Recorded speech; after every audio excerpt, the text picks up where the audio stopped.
Hi guys, I'm back again today with another Power Ranger history.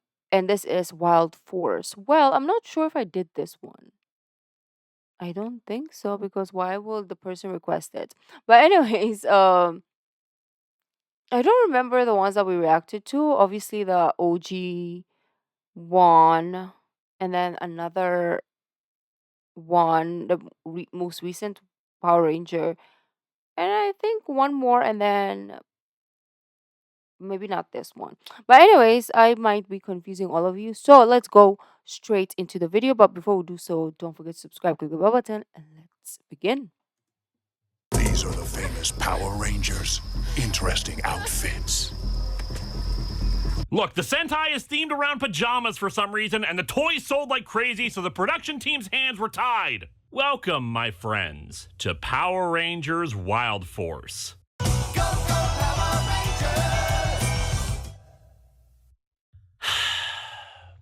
Power Rangers Wild Force's Red Ranger was played by an actor named Ricardo Medina Jr. In 2015, Medina stabbed his roommate with a sword, and eventually he pled guilty to voluntary manslaughter, sentenced to prison for a few years, and was released in 2020. Now, this detail is not really at all relevant to Wild Force or even Medina's appearances later on, since they were all filmed and aired before he did this, which is why I have not mentioned it in other videos, but I feel like if I don't bring it up now, where he plays one of, if not the main character of the season, people will ask why I did not. The mastodon in the room, if you will. I much prefer bringing up more pleasant trivia, or if it's something tragic or horrible, it's only brought up because it's important to know for the show, like Valerie Vernon's leukemia. I have not always been the best about sticking to that policy, but hopefully I will do better going forward. And backwards when it comes to the remade versions of these videos, like the one you're watching now. And that can't really be helped for the stuff made and uploaded a while ago.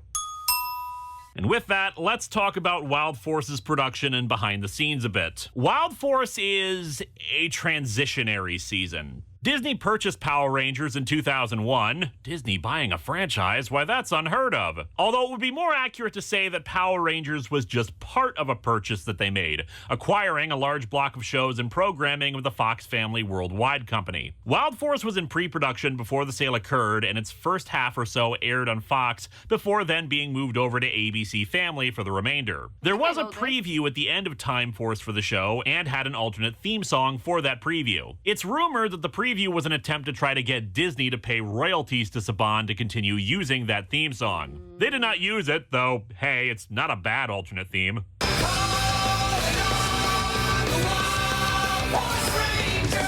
Anyway, point is that Wild Force technically is a Disney season because Disney owned it at the time and basically paid for it, and that'll affect things significantly in later episodes, but it's hard to think of it as a Disney season because everything about it, the production team, the video and audio quality, the writers, and the fact that it was celebrating Power Rangers' 10th anniversary makes this feel like a Saban season. Trust me, this will be very apparent when we get to the next season how things look and feel different under Disney's more direct management. The season begins with Lionheart, and the show's format has stopped using a pre-credits teaser, something they'd been doing since Turbo. It's the first season where the Zords are mostly CG, for better or worse, and the first season without a Pink Ranger, swapping out with White. It should be noted that about 90% of the CGI was from the original Sentai, Gal Ranger, so it's not like Wild Force is to blame for the CG Zords, and they look... yeah, early 2000s kids TV show CGI. On a more positive note, I love the Wild Force theme song. While the theme songs have had to grow on me in the last few seasons, Wild Force I loved from the first time I heard it. It's very energetic, catchy, and it easily got me excited for the show.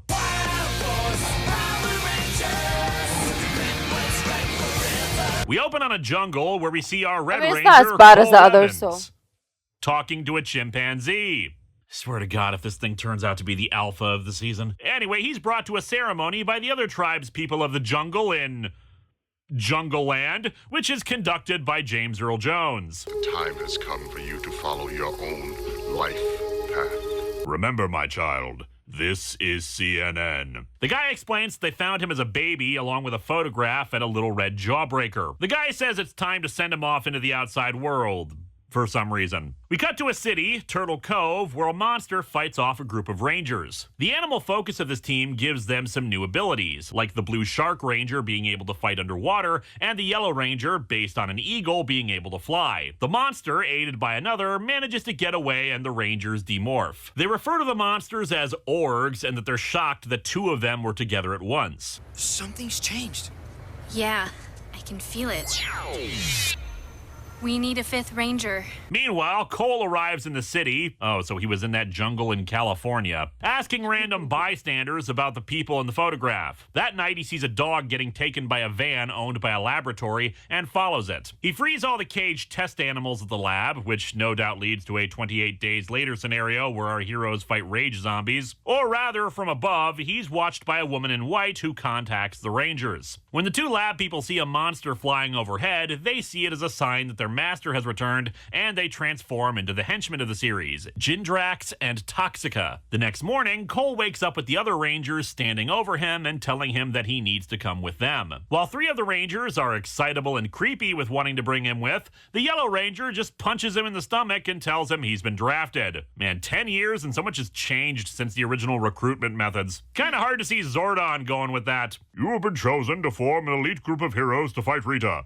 And if you don't join up, Alpha's gonna whoop your ass until you do. I'll do it too. I'll knock you back so hard you'll think this was still the Sentai. They bring the unconscious Cole to a floating island above the clouds called the Animarium, where their Zords roam freely, kind of like the Galactabeasts. Cole is able to understand the Lion Zord and his red orb glows. After walking some more, he meets the woman in white, named Princess Shayla. You have been chosen to be leader of the Power Rangers Wild Force. He gets to be the leader because, It's red. well, he can talk to chimps. That's just hard science right there. The others introduce themselves finally. Alyssa with the tiger, Danny with the bison, Max with the shark, and Punch Rockfist, aka Taylor, with the eagle. The other four also have the little soap orbs with plastic Zords inside of them, and Shayla explains that they're going to fight the orgs. Sorry we had to kidnap you.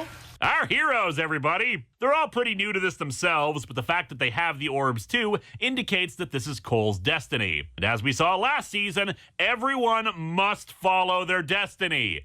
Wait. As a monster attack begins, the Rangers head out to a dam to fight them. Taylor hands him the Growl Morpher and tells him to do as they do. I'm gonna write down. I want to research like the case of Red Ranger. Like, what was he doing in his real life? So I'm just gonna write it down so I don't forget. Wild access! Wild access!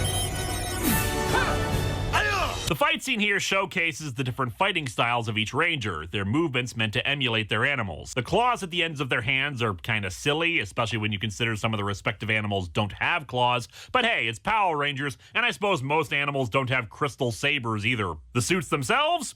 Awesome. The helmet design does really well with their animals and feels reminiscent of the Mighty Morphin days. The primary colors to the suits are well focused, and while the gold diagonal sash across them is an odd design aesthetic, it does work. The number of stripes on each one also reflecting their number on the team, though not their order of recruitment. The morphing sequence is a direct translation of the original Sentai's and is pretty badass. That all being said, I hate the Growl Morphers. This is the first, and sadly will not be the last, series to use cell phones as the morphers, and I think it's stupid. Admittedly, the basic wrist strap morpher was kind of getting a little boring, when Time Force just kind of waves their fingers across the morpher, you know they're not trying anymore. But making a common everyday item a morpher feels sad. I feel the morphers should be unique devices, something you wouldn't normally see all the time on the streets. It makes the Rangers all the more special. They have been given these awesome gifts to help save mankind. Pulling out cell phones to morph makes me fear that at some point that the morphing sequence is going to get interrupted by someone texting them a selfie over a defeated monster. I get the idea that making them innocuous is good for maintaining secret identities, and by the time of In Space, the communicators and morphers had started to be the same objects anyway, but to me, cell phone morphers just don't seem as cool. It also leads to less interesting designs, in my opinion, because they all have to fit with the same flip phone aesthetic. Some variations on the idea do help in other seasons, but here it's just a gold flip phone. Nothing that interesting or unique about it. Anyway, the Rangers defeat one of the orgs and the other retreats, being intercepted by Toxica and Jindrax. It says that the two are Duke orgs, who do something to make it grow. Cole decides to leap right at the org, but gets smacked back down. I mean, could you imagine if a ranger was just able to defeat a giant monster on his own just by leaping at it? Okay, actually, that would have worked if Carter had done it. By combining their orbs with the swords, the Rangers summon the Wild Zords. The downside to CGI Zords is that it can sometimes lead to very unconvincing fights, as we saw with the first Power Rangers movie. However, in this case, it works. The fight is fast-paced, the music pretty good, and the sound effects convincing. And so the journey begins. Destiny has brought 5 young people together. Who the hell was talking? Lionheart is a decent start to the season, but it leaves a lot to be desired. We don't get a lot of focus on the Rangers other than Cole, and you don't really get an idea about what exactly the Rangers are doing from the first episode. Comparatively, Lightspeed Rescue's goal was to eliminate the demons and prevent them from restoring Banshira's palace. Time Force's goal was to recapture Ransik and the other mutants and bring them back to the future. Wild Force's goal is purportedly to defeat the Orgs, but we know very little about the Orgs, where they came from, why they're attacking, and who their leader is. It's not that the episode is bad, it just feels a little incomplete. As we continue, Cole contemplates whether there's another way to stop the Orgs besides fighting them. The other Rangers speculate that the Orgs must be getting help, since none of them had grown so large before. Jindrax and Toxica head into caverns under the city and meet their boss, Master Org. Where have you two been?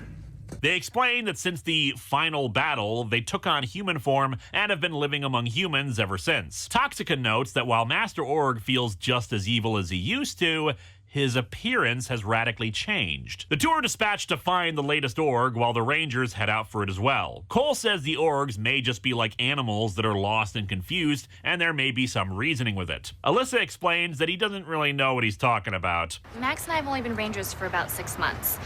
Danny only 2. Taylor, she's been one for over a year. Man, either Shayla's been kind of slow on the whole recruiting process, or she's offering really crappy wages. The Org summons up the foot soldiers of the season, Putrids, which are essentially gray cavemen with purple eyes and mouths. Are Not they bad, dancing? but nothing too impressive. Cole and Alyssa head in, Cole getting face-to-face with the Org. He says that every living thing has a heart, so if he can connect with it, they can find peace. I can't hear anything.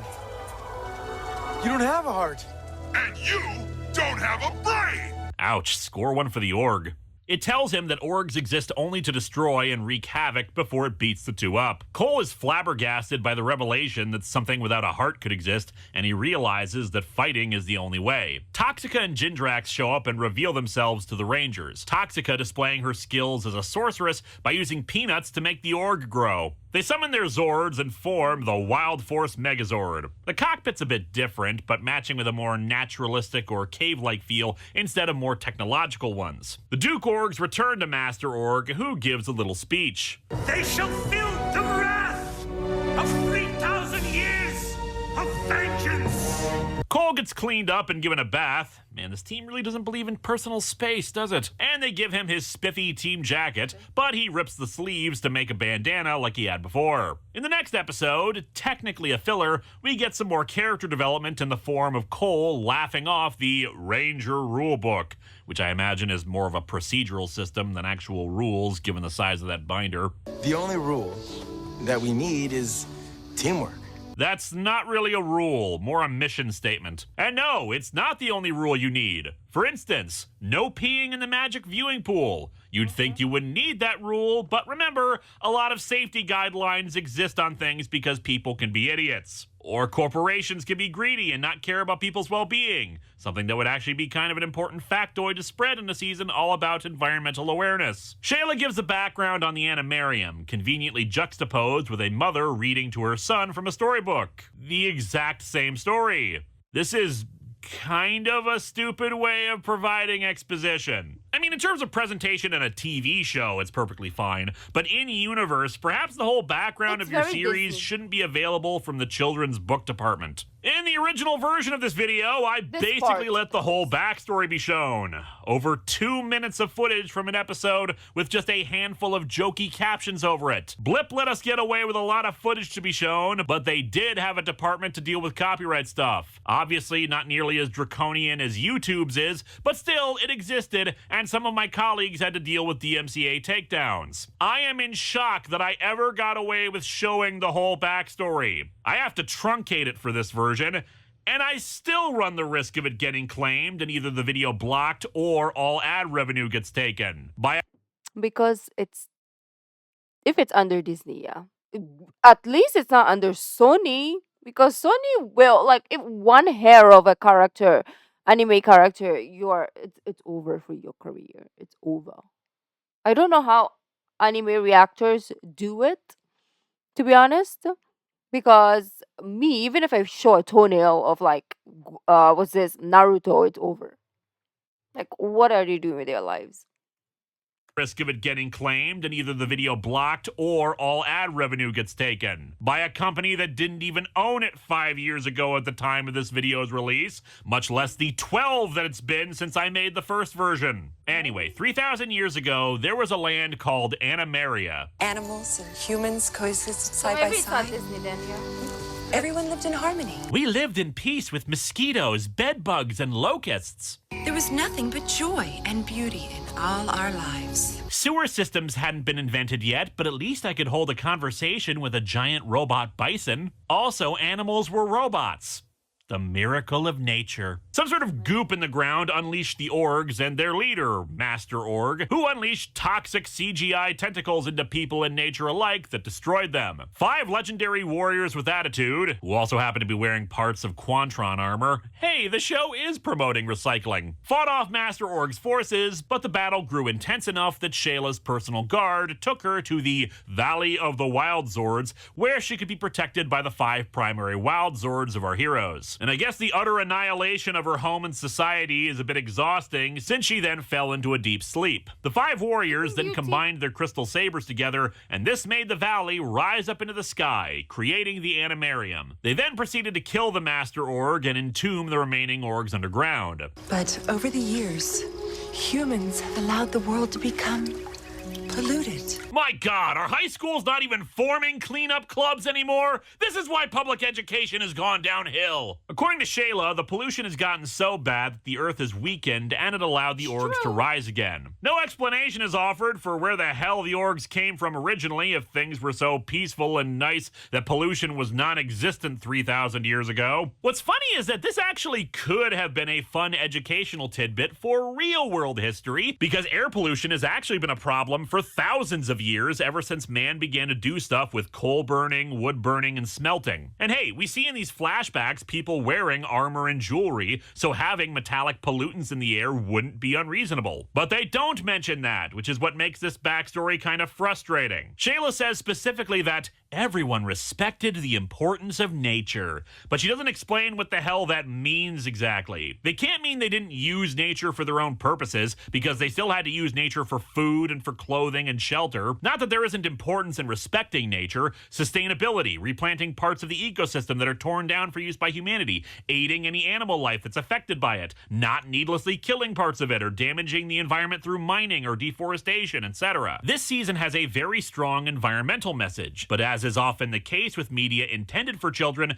the message is oversimplified and dumbed down to basic platitudes. Save the environment! Don't pollute! Sure, you don't have to explain all the complexities of the world when it comes to environmentalism and the difficulties faced by attempting to help nature, but especially in later episodes when a certain character is introduced that criticizes large-scale industrial pollution, you can introduce the idea to kids that humanity's advancement is going to exploit nature to a degree, that they were doing so even 3,000 years ago in a supposed utopia, and that there are safer ways that it can be done. But some refuse to do so for various reasons, and we need to work to change that. Or, you could just say, pollution bad, it creates pollution monsters. That works too. Anyway, here's the explanation for why Cole is the leader. As the lion is king of the jungle, so is his chosen ranger. Really? That's the reason? Geez, maybe we do need that ranger rulebook. Will you read it again? Please read it again. Yeah, Mommy, tell me more about the horrible destruction of the perfect paradise. Alyssa, while on a field trip with her class to an archaeological site, uncovers a seal with the ranger's animals on it while hearing the sound of an elephant. Alyssa and Cole take Princess Shayla to it, wanting to see if she recognizes it. However, Master Org senses it and kidnaps the princess. To pursue, the rangers get their motorcycles, which actually are their Zords in a reduced form. I'm assuming this is how they're getting around the whole motorcycles cause pollution, so why are they using them thing? Or not, considering they then summon their Zords again later while the motorcycles are still active. What? When Shayla says she can't release the trapped animal since the animal spirit needs to choose its guardian, Master Org blasts the seal. However, when Alyssa touches the rock face, Alyssa is given a new orb that she can put in her sword, releasing the Elephant Zord. Shayla explains that there were many power animals in the past, but only 5 came onto the Animarium. That means there could be more waiting to be discovered. One night, Toxica thinks she smells a human in the cave, and as she investigates, she sees Master Org apparently able to move the horn on his head, the horn being a thing associated with all the orgs. Next, the Rangers retrieve a Giraffe Zord that for some reason was hiding in the water for Max. In the following episode, we see a flashback from Taylor about how, as an Air Force pilot, she discovered her Eagle Zord and crashed on the floating Animarium, awakening Princess Shayla. She also apparently let everyone believe she was dead. Kind of a bummer, especially since we never get an explanation why she doesn't tell anyone she's alive. Yeah, they'd want to find the Animarium, but I feel like they could arrange something convincing. Though it does explain why she can be so grouchy. Consequently, she also retrieves 2 new animal Zords at the same time, a black bear that controls fire, and a polar bear that controls ice. While in a forest, Cole encounters Master Org, calling him a coward after saying that all the destruction he's causing is pathetic. Weird word choices. Still, they certainly strike a nerve. I fear nothing! It is you who should be in fear! Ouch, getting hit head on without even being morphed. Still, Cole, it was rude to point. As Cole gets tossed around, and may I just say, the wirework stunts of this season have been really damn impressive. The photo of his parents drops to the ground. Master Org takes it, and we get a flashback of Cole's parents fleeing from someone who looks like Master Org. Cole's father saying that he must have taken the seeds. The flashback ends with Cole's parents being wrapped up in vines and revealing that the baby was hidden away. Cole also retrieves another Zord, a gorilla that enables them to form a new Megazord, the Conga Zord. They also locate the egg of a soul bird, another Zord that has tremendous healing properties. The egg hatches into a new cockpit for the Conga Zord, which admittedly is odd considering they got the Conga Zord a single episode before they got the new cockpit, as well as a big cannon. I probably shouldn't be trying to question the biology of giant mechanical animals whose offspring become cockpits and weapons. The main story continues in Curse of the Wolf. Master Org dispatches a monster, General Nazor, to unlock another Duke Org, one very much faster and stronger than the Rangers. I am the Duke Org, Zenaku. It freezes the Elephant Zord's orb and takes it, walking off and swearing revenge for being locked away for 3,000 years. Toxica states that there's something unusually familiar about Zenaku, who makes it clear that he works for no one. My only goal is revenge against the Rangers. We see Zenaku have flashbacks about his fight with the 5 ancient warriors, though he apparently can't remember all the details, including how he came to look like he does in the first place. His odd behavior continues as he also heals an injured Alyssa while she's unconscious, though attacks the Rangers when they're reunited. They morph and fight Zenaku, managing to force him back a little and proclaim that orgs can't use the wild Zords. Are you so certain only you possess crystals?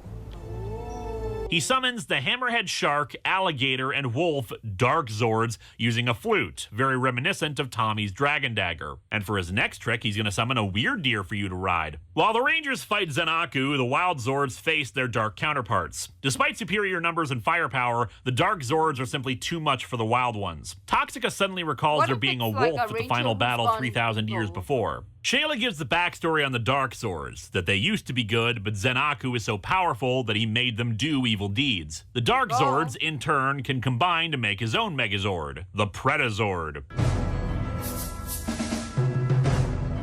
And the thing looks more than a little silly with a big-ass gator head sticking out of its chest. Although what's especially weird is that the thing can flatten out, so why does it bother sticking out when it first forms? Sure, it later can be used as a big cannon, but it just stands there for several seconds with this top-heavy head just jutting out like that. Anyway, Zenaku takes the crystal for the Giraffe Zord. Toxica talks to Zenaku and mentions how it must be difficult to work with Master Org after what happened 3,000 years ago. But Zenaku doesn't know what she's talking about. In the battle that follows with the Rangers, Zenaku is able to summon the Elephant and Giraffe Zords to his side, even able to combine them with the Predazord as the Rangers could. Shayla heads down to where Zenaku was released, attempting to get more information about him. Zenaku kidnaps her when he recognizes the necklace she's wearing. Someone very special gave it to me a long time ago. I wear it in memory of that person. Zenaku doesn't know why he remembers it. In the ensuing battle, Shayla is rescued, but the Bear Zords are taken. Though more interestingly, Shayla notices that Zenaku was bleeding. As more of Zenaku's memories return, he recalls seeing some sort of shining Megazord. During his next Zord battle with the Rangers, the shining Megazord appears in the sky and speaks, telling him to remember. Shayla recognizes it as a being called Animus, the ancestor of the Wild Force Megazords, who also fought in the battle 3,000 years ago. She says it's odd that he would talk to Zenaku. Before, he would only speak to the 6 warriors. Six warriors? Yeah, what the hell, Shayla? Every The other time green- she mentions them, it was only 5. Zenaku gets infected with an He's the insect that Green rewrites his Ranger? memory, while the Rangers speculate about how nothing seems to add up about Zenaku, and Shayla brings up his bleeding. Taylor suggests that maybe he's actually a human. Zenaku hands over the Rangers' Zords to General Toxica Nazer. Shayla smelled talks him, to the other smelled- Rangers and says that Animus came to her in a vision and explained what happened 3,000 years ago after Master Org was defeated by the ancient warriors. Apparently, Zenaku was the 6th warrior, originally named Merrick, who had tricked Master Org somehow using the wolf mask. However, the wolf mask was cursed and he couldn't remove it, and that it was making him evil. He begged the other warriors to destroy him, but instead they sealed him away. Combining several clues together, the Rangers realized that the moon is what's powering the wolf mask. Well, I guess we know how to fix this then. They fight Zenaku, but are unable to convince him of the truth, partially thanks to the bug in his head. However, before he makes the killing stroke, Animus casts a shadow over the moon to block it. With the moon fully eclipsed, he reverts back to Merrick, who gives more details about why he became Zenaku. Animus was destroyed by Master Org, and Merrick took it upon himself to wear the cursed wolf mask and use its power to destroy the big bad. When they inform him that Shayla is awake, he tries to tell them how to break the curse, but the shadow falls from the moon and he becomes Zenaku again. Shayla realizes that the true way to break the curse is to destroy the Predazord. Don't know how the heck she reaches that conclusion, but I guess it's more convenient than trying to keep the moon blocked forever. Although this is Power Rangers, I can buy that they could do that. In order to make the plot resolve as quickly as possible, the Bison Zord contacts Danny and gives him 2 more animal crystals, the Armadillo and Rhino Zords. I see we have switched out what show we're watching. It's now time for Plot Convenience Playhouse. They combine the new Zords together and,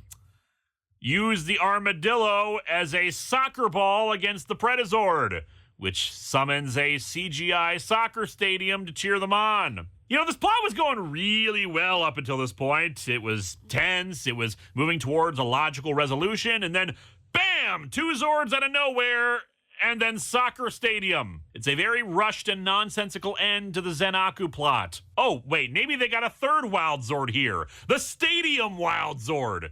Their cheering gives a +2 to their attack stat. Anyway, the Predazord is destroyed and the wolf curse is lifted, Shayla going to the unconscious Merrick. She runs off when she hears the Rangers approaching, for some reason. With Merrick back, they introduce themselves properly and offer to join hands with him. But I tried to destroy you. My hand isn't fit to touch yours. And then this. We have marched along together through the dark and stormy rain, and we face the fight together. Not bad, guys, but it's going to take a lot more than that to join Bandora's dance party. God, it feels weird to make a Sentai reference like that in History of Power Rangers. Quick, I need something more American. Let's send out a search party. We've got to find that pizza. Anyway, Merrick appears to the 2 and says he wants to see Master Org, who conveniently shows up with General Nazor. He bows down to them at first, but then tries to attack Master Org, who easily disarms him. Merrick calls out for his animal Zords, but he can no longer hear them. Master Org fuses the crystals together to create a chimera entity, because he can do that, apparently. The Rangers, spotting that Merrick is in trouble, morph and head off to help him. The Chimera is too much for them, and Merrick rises, charging right at the entity and screaming like a madman. Despite his brilliant strategy of yelling insanely, he's knocked aside. The Red Lion Zord roars, awakening Merrick's Zords and forming his morpher.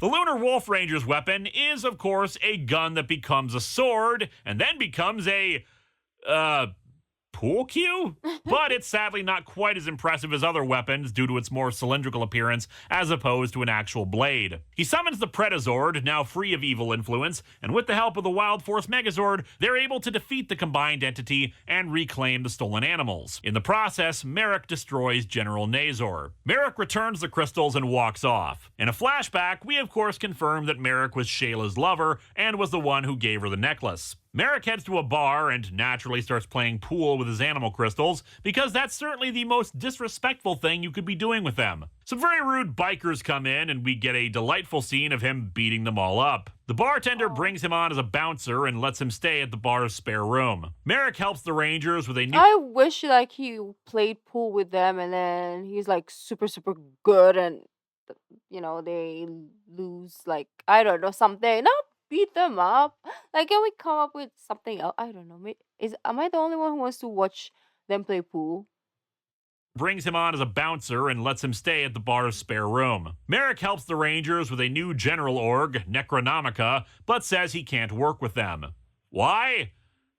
I really have no idea. It made sense when he was repentant for what happened to Zenaku, but otherwise it's just bizarre. Shayla and Merrick reunite, but Merrick says he can't be with her because of their different roles in life. And yeah, that's really rather forced, what with him giving her the necklace and all, but what you gonna do? Drama and all that. They destroy Necronomica, but it turns out it was Toxica, who was enhanced thanks to a spell along with the last remaining piece of General Nazor. She assumed the power partially due to fear of Master Org, since she's now dead certain that he isn't who they think he is. Afterwards, Merrick says he'll work with the others, but he doesn't want to go to the Animarium. Still, he gets his own unique team jacket. Where did Shayla get those anyway? Did she just make them over the course of the last year? Or were those jackets always around in the ancient past? Master Org tortures Toxica for attempting to impersonate a general, Jindrak saving her from being completely destroyed. Alyssa gets the idea of cross-referencing the photo Cole has of his family with some library records and uncovers an article about them,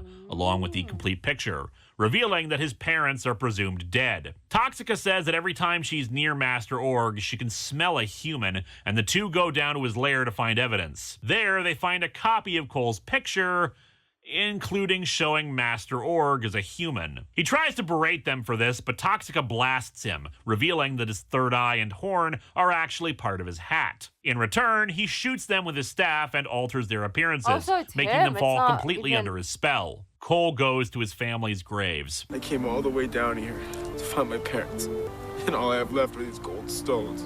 Following that, we learn how Max joined the Rangers, helping save two girls from an org before being rescued himself by Taylor and Alyssa. We also learn that Master Org's human name was Victor Adler. A Deer Zord comes to help the Rangers, one familiar to Merrick and Shayla because they used to sing to it, along with horrible green screen shots of nature.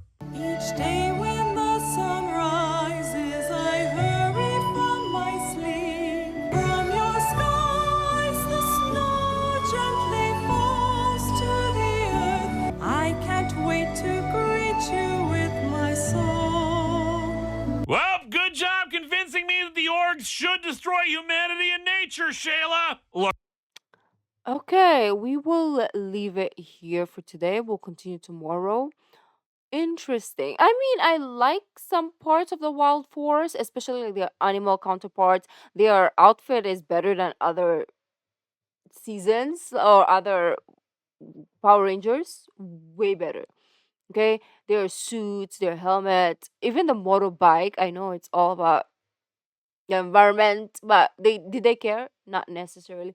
So I don't. I really found that cool. Maybe not the phone shenanigans, but so far it's been nice. There's some questionable stuff here and there, but overall, I feel like it's better than some of the seasons, right? I feel like it's better than some of the seasons. Let me know. But yeah, thank you guys, and I will see you tomorrow. Bye.